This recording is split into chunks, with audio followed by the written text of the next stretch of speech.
सभी दोस्तों को राम राम नमस्ते। दोस्तों, यह कहानी है विश्वास का फल। बड़े बड़े मकानों, बड़ी बड़ी दुकानों, लंबी चौड़ी सड़कों, एक से एक बढ़ के कारखानों और रोजगारियों की बहुतायत ही के सबब से नहीं, बल्कि अंग्रेजों की कृपा से सैर तमाशे का घर बने रहने और समुद्र का पड़ोसी होने तथा जहाजी तिजारत की बदौलत आला दर्जे की तरकशी पाते रहने के कारण इस समय कलकत्ता शहर जितना मशहूर और लक्ष्मी के कृपा पात्रों का घर हो रहा है, उतना बम्बई के सिवा और कोई दूसरा शहर नहीं। साथ ही इसके इस शहर में जैसे कि अमीरों और बड़ी बड़ी सड़कों और मकानों की भरमार है, उसी तरह मजदूरी पैसे वाले दीन लाचार तथा और तरह से औकात गुजारी करने वाले गरीबों और उनके रहने वाले छोटे छोटे तंग गंदे और पुराने मकानों तथा उसी ढप की गंदी गलियों की भी कमी नहीं है। अस्तु इस समय हम कलकत्ता की खूबी और खराबी का बयान करने के लिए तैयार नहीं हैं, जो यहाँ का खुलासा हाल लिखकर पाठकों का अमूल्य समय नष्ट करे, बल्कि यहाँ के एक छोटे से फैक्ट को लिखकर पाठकों को यह अनूठा रहस्य दिखाना चाहते हैं।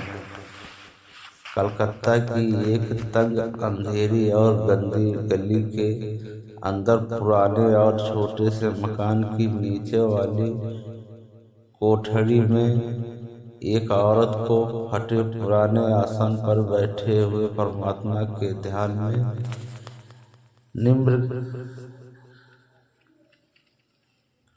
निमग्न देख रहे हैं। इस मकान में यद्यपि इसी की तरह और भी कई गरीब किराएदार रहते हैं और उनकी बातचीत तथा आपस में झगड़े तकरार के कारण इस समय मकान में कोलाहल सा हो रहा है, मगर उस औरत का चित्त किसी तरह हिलता हुआ दिखाई नहीं देता और वह आंखें बंद किए माला जपती अपने ध्यान में लगी हुई है और उस कोठरी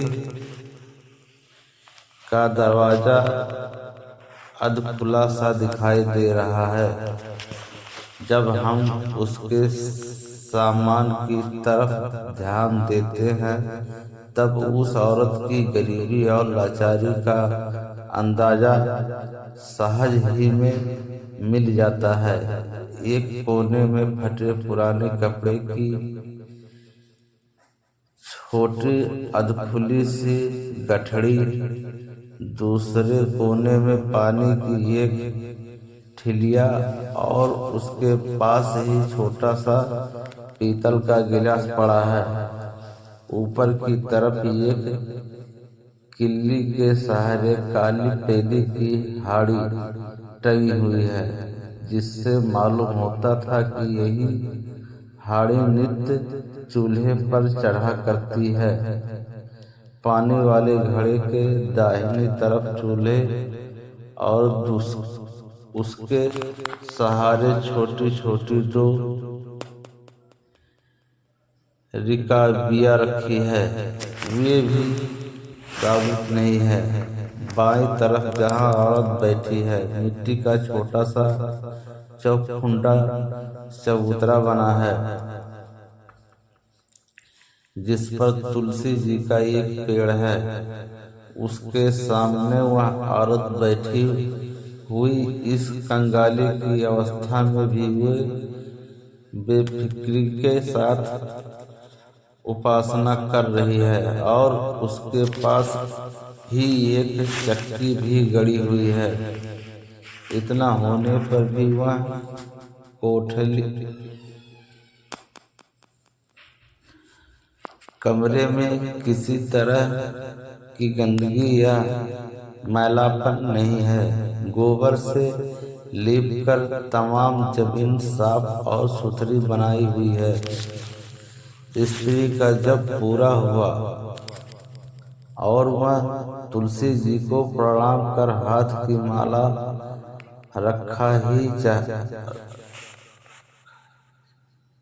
रखना ही चाहती थी कि कमरे का दरवाजा खुला और एक 8 या 9 वर्ष का बालक अंदर आता हुआ दिखाई दिया। बालक: माँ तो पूजा कर रही है।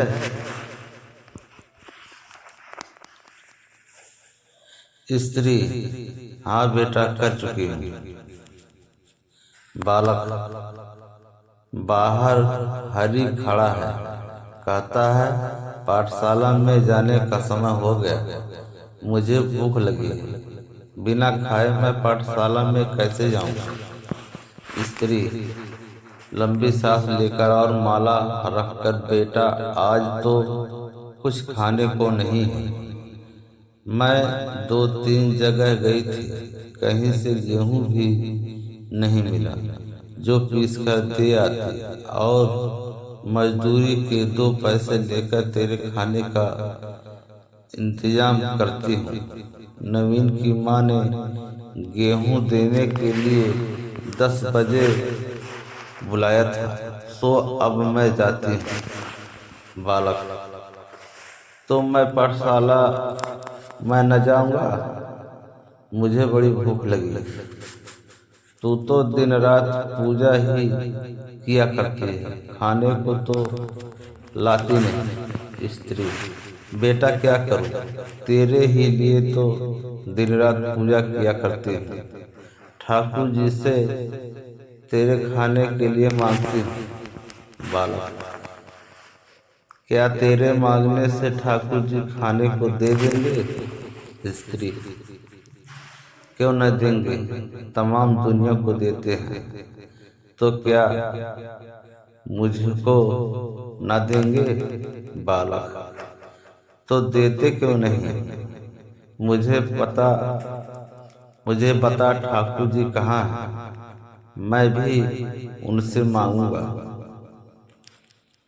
स्त्री डबडबा आंखों से: ठाकुर जी बड़ी दूर रहते हैं, इसी से मेरी आवाज अभी तक उन्होंने नहीं सुनी। बालक: तो दूसरों की आवाज कैसे सुनते हैं जिन्हें खाने को देते हैं?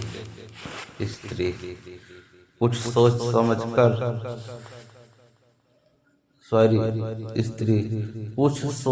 रोज रोज के पुकारने से सुन ही लेते हैं, और जब सुन लेते हैं तो सब कुछ देते हैं। बालक: हलवा, जलेबी, लड्डू, पेड़ा सब कुछ देते हैं? स्त्री: हाँ बेटा, सब कुछ देते हैं। इतना कहकर स्त्री ने पूजा समाप्त की और लड़के को गोद में लेकर आंचल से उसका मुंह पोंछने लगी, और लड़के ने पुनः उससे पूछना शुरू किया। बालक: हाँ माँ, तो तू ठाकुर जी का ठिकाना तो बता दे। स्त्री: बेटा, ठाकुर जी बैकुंठ में रहते हैं, वह सब राजों के राजा हैं, उनका ठिकाना क्या? बालक: बैकुंठ कैसा है? स्त्री बोली: बैकुंठ बड़ा भारी मकान है, चारों तरफ हीरा पन्ना जवाहिरात जड़े हैं, वहाँ बड़ा आनंद रहता है। बालक: हमेल्टीन कंपनी की दुकान से भी ज्यादा सजा हुआ है। वहां मैं नवीन भैया के साथ गया था, खूब देखा, मगर चपरासी ने भीतर जाने नहीं दिया, कान पकड़ के निकाल दिया। स्त्री: बेटा मैं क्या जानूं हैमिल्टन कौन है और उसकी दुकान कहाँ है, पर ठाकुर जी के बराबर दुनिया में किसी का मकान ना हो। बालक: ठाकुर जी का नाम ठाकुर जी ही है या कोई और भी है? जैसे मेरा नाम गोपाल भी है, लल्लो भी है। स्त्री: हाँ बेटा, तुम्हारे तो दो ही नाम हैं, मगर उनके हजारों नाम हैं। बालक: सबसे बड़ा नाम उनका कौन है? स्त्री: लक्ष्मीनाथ। अच्छा बेटा, अब तू जरा यहाँ बैठ, मैं नवीन की माँ के पास से जाके पीसने के लिए गेहूं ले आऊं, तब तेरे खाने पीने का भी बंदोबस्त करूं। आज तू पाठशाले मत जा, कल जाइयो। बालक बोला: अच्छा माँ तू जा, मैं यहाँ बैठा बैठा लिखूंगा पढ़ूंगा, मगर मुझे पानी पिलाती जा, कुछ तो पेट भर जाएगा। स्त्री बोली कि आंखें अच्छी तरह डबडबा आई, मगर उसने जल्दी से आंखें पोंछ डाली, जिससे गोपाल को मालूम न हो, और पानी पिलाकर घर के बाहर निकल गई। संध्या होने में अभी 2 घंटे ही देर है। कलकत्ते के बाजारों की रौनक पल पल में बढ़ती जाती है, और बाजारों को छोड़कर हम अपने पाठकों को उस बाजार में ले चलते हैं जिसकी दोनों मंजिलें सैर तमाशे के शौकीनों के दिल में ठंडक देने और मनचलों की झुकी हुई गर्दनें ऊपर की तरफ उठा देने वाली है। इसी बाजार में हम एक दोहरे टप वाली लैंडो फिटिंग, जिसके आगे बैलों की जोड़ी जुती हुई है, धीरे धीरे जाते देखते हैं। इस गाड़ी में एक अधेड़ उम्र का रईस बैठा हुआ, और उसके सामने की तरफ 2 आदमी जो उसके आश्रित होंगे भी बैठे कभी कभी कुछ बातें करते जाते हैं। रईस की निगाह दोनों तरफ की दुकानों और कोठों पर पड़कर उसके दिल में तरह तरह के भाव पैदा करते जाते थे। अकस्मात उस रईस की निगाह एक बालक के ऊपर जा पड़ी, जो सड़क के किनारे पर रखे हुए एक लेटर बक्स के अंदर चिट्ठी डालने का उद्योग कर रहा था, मगर उसके मुंह तक हाथ न जाने के कारण वह बहुत ही दुखी होकर तरह तरह की तरकीबें कर रहा था। धीरे धीरे वह फिटिंग भी उसके पास तक जा पहुंची, और उस लड़के की सूरत शकल तथा इस समय की अवस्था पर रईस को बड़ी दया आई। उसने समझा कि यह गरीब लड़का, जिसके बदन पर साबुत कपड़ा एक नहीं है, शायद किसी दुकानदार का शागिर्द या नौकर है, और उसी ने इस बेचारे को इसकी सामर्थ्य से बाहर काम करने की आज्ञा दी और यह बेचारा डर के मारे अपना काम पूरा किए बिना यहाँ से टलना नहीं चाहता। रईस ने अपने एक मुसाहब को, जो उसके सामने की तरफ बैठा हुआ था, गाड़ी से नीचे उतरकर उस लड़के की कठिनाई को दूर करने का इशारा किया। गाड़ी खड़ी की गई और वह मुसाहब नीचे उतरकर लड़के के पास गया। बोला, ला तेरी चिट्ठी मैं इस बम्बे में डाल दूं। इसके जवाब में लड़के ने सलाम करके चिट्ठी उसके हाथ में दे दी। मुसाहब की निगाह जब लिफाफे पर पड़ी तो चौंक पड़ा और वह लिफाफा रईस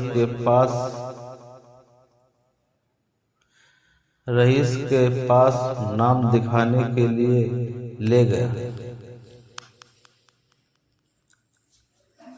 लड़के को यह बात कुछ बुरी मालूम हुई, क्योंकि उसे अपनी चिट्ठी के छिन जाने का भय हुआ। इसलिए वह भी उस मुसाहब के पीछे पीछे गाड़ी के पास तक चला गया और रोनी सूरत से उस रईस के मुंह की तरफ देखने लगा। उसकी इस अवस्था पर रईस का दिल और भी हिल गया। उसने लिफाफे पर एक नजर डालने के बाद उस लड़के से कहा, डरो मत, हम तुम्हारी चिट्ठी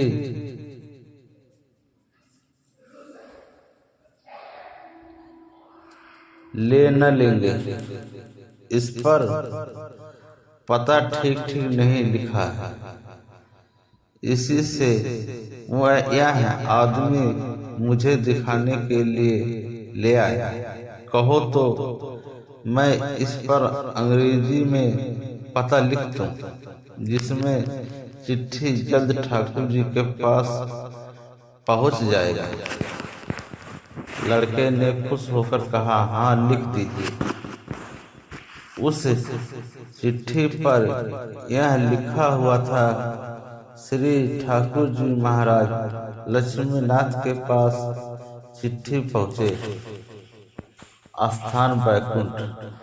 रईस ने अंग्रेजी में उस पर यह लिख दिया।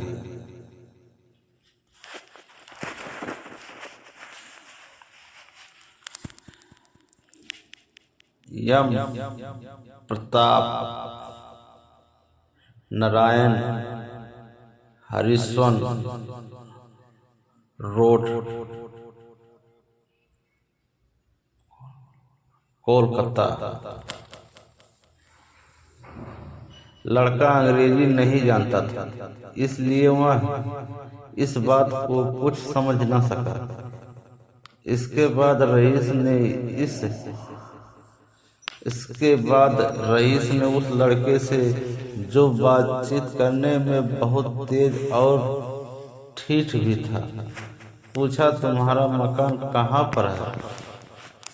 लड़का हाथ का इशारा करके उस तरफ बड़ी दूर है। रईस प्यार से उसका हाथ पकड़ के, आओ हमारी गाड़ी पर बैठ जाओ, हम तुम्हें तुम्हारे घर तक पहुंचा देंगे। लड़का गाड़ी पर सवार हो गया। रईस ने उसे अपने बगल में बैठा लिया। गाड़ी पुनः धीरे धीरे रवाना हुई और रईस तथा उस लड़के में यूं बातचीत होने लगी। रईस, यह चिट्ठी तुमने अपने हाथ से लिखी है? लड़का, हाँ। रईस बोला, किसके कहने से लिखी है? लड़का बोला, अपनी खुशी से। रईस बोला, तुमने कैसे जाना कि ठाकुर जी किसी का नाम है? लड़का बोला, मेरी माँ रोज उनकी पूजा किया करती है, उसी से मैंने सब कुछ पूछा था। रईस बोला, तुम्हारी माँ ने तुम्हें धोखा दिया है। लड़का बोला, मेरी माँ कभी झूठ नहीं बोलती। सब कोई कहते हैं कि लल्लो की माँ झूठ नहीं बोलती। रईस बोला, तो क्या यह चिट्ठी तुमने अपनी माँ से छिपा के लिखी है? लड़का, हाँ, रोनी सूरत से अगर मेरी माँ सुनेगी तो मुझे मारेगी। रईस बोला, लड़के की पीठ पर हाथ फेर के, नहीं नहीं, तुम डरो मत, हम तुम्हारी माँ से यह हाल ना कहेंगे। हमारा कोई आदमी भी ऐसा ना करेगा। अच्छा, यह तो बताओ कि चिट्ठी में तुमने क्या लिखा है? इसका जवाब लड़के ने कुछ भी न दिया। रईस ने 2-3 दफे यही बात पूछी मगर कुछ जवाब न पाया। आखिर यह सोचकर चुप हो रहा कि आखिर वह चिट्ठी मेरे यहाँ पहुँचेगी, क्योंकि मैंने उस पर अपना पता लिख दिया है। परंतु जो कुछ उसमें होगा मालूम हो जाएगा। इतने ही में लड़का चौंक पड़ा और गद्दी पर से कुछ उठकर बोला, वह मेरी गली आ गई, मुझे उतार दो। रईस की आज्ञा अनुसार गाड़ी खड़ी की गई और वह लड़का उतरकर अपने उसी मकान में चला गया जिसका परिचय हम पहले बयान में दे आए हैं। मगर रईस का इशारा पाकर उसका एक आदमी लड़के के पीछे पीछे गया और उसका मकान अच्छी तरह देखभाल आया। इसके बाद गाड़ी वहां से रवाना होकर तेजी के साथ एक तरफ हो चली। हमारे परिचित रईस महाराज कुमार प्रताप नारायण की अवस्था आज कुछ निराले ही ढंग की हो रही है। वह ऊंचे दर्जे का अमीर और जमींदार था। वह हर तरह की खुशी का सामान अपने चारों तरफ देखता था और बिना औलाद के रहकर भी वह दिन रात अपने को प्रसन्न रखता था। मगर आज मालूम होता है कि उसकी तमाम बनावटी खुशियों का खून हो गया है और उसके अंदर किसी सच्ची खुशी का दरिया जोश मार रहा है, जिसके सबब से उसकी बड़ी बड़ी आंखें प्रेम के आंसुओं का सोता बहा रही है। गोपाल लड़के के हाथ की लिखी हुई कल वाली चिट्ठी, जिस पर उसने अपना पता लिखकर डाक में बॉम्बे में छुड़वा दिया था, उसके हाथ में थी और वह अपने कमरे में अकेला बैठा हुआ उसे बार बार पढ़कर भी अपने दिल को संतोष नहीं दे सकता था। उस चिट्ठी का यह मजमून था, श्री ठाकुर जी महाराज लक्ष्मीनाथ। चिट्ठी में ही लिखा था, मैंने अपनी माँ से सुना है कि तमाम दुनिया को तुम खाने के लिए देते हो। जो कोई जो कुछ मांगता है तुम वही देते हो। तुम्हारे भंडार में सब कुछ भरा रहता है, तो फिर मुझे क्यों नहीं देते? दया निधान, आज मैं दिन भर का भूखा हूँ। मेरी माँ ने मालूम के दिन की भूखी है। मेरे घर का रोज ही यही हाल रहता है। कब तक मैं लिखा करूँगा? कृपा कर मेरे लिए 2 सेर लड्डू का बंदोबस्त कर दीजिए, जिससे मैं, मेरी माँ और मेरे साथ खेलने वाले लड़के भी रोज खा लिया करें। मैंने आज तक कभी नहीं खाया, मैं उसका स्वाद नहीं जानता। पुनः पढ़कर उसने अपने कलेजे पर हाथ रखा रही साधनी ने और लंबे सांस लेकर कहा, हाय व्यर्थ ही इतने दिन भूल भुलैये में घूमते हुए नष्ट किए। हाँ, एक दिन भी ऐसा सरल विश्वास भगवान पर न हुआ। आज मालूम हुआ कि मैं कौन हूँ और मुझे क्या करना चाहिए। हे ईश्वर, तू धन्य है। निस्संदेह तुझ पर जो भरोसा और विश्वास रखता है उसी का बेड़ा पार है। अच्छा, पतित पावन, अब मैं भी तेरे दरवाजे की खाक छानूंगा और देखूंगा कि तेरी लंबी भुजा के सहारे मुझ अधर्म का क्यों कर उद्धार होता है। इतने ही में कमरे का दरवाजा खुला और विपिन बिहारी बाबू वकील हाईकोर्ट की सूरत दिखाई दी, जो बड़े ही नेक भोले भाले तबीयत के आदमी थे और उन्हें महाराज कुमार प्रताप नारायण ने एक वसीयतनामा लिखने के लिए बुलाया था। आओ देखो तो सही, इस समय हमारा गोपाल कहाँ है और क्या कर रहा है। देखो, वह अपनी माँ के पास बैठा हुआ मीठी मीठी बातें कर रहा है। वह डरता डरता कह रहा है, माँ, मैंने ठाकुर जी को चिट्ठी लिखी, वह आज जरूर पहुंच गई होगी। तू कहती थी कि वह पल भर में तमाम दुनिया की खबर ले लेते हैं। अगर ऐसा है तो बस अब थोड़ी ही देर में मेरे पास भी लड्डू की हाड़ी पहुंचा चाहती है। आज तुम मेरे खाने की फिक्र न कर। इत्यादि और उसकी माँ अपनी आंखों से आंसुओं की धारा बहा रही। इतने ही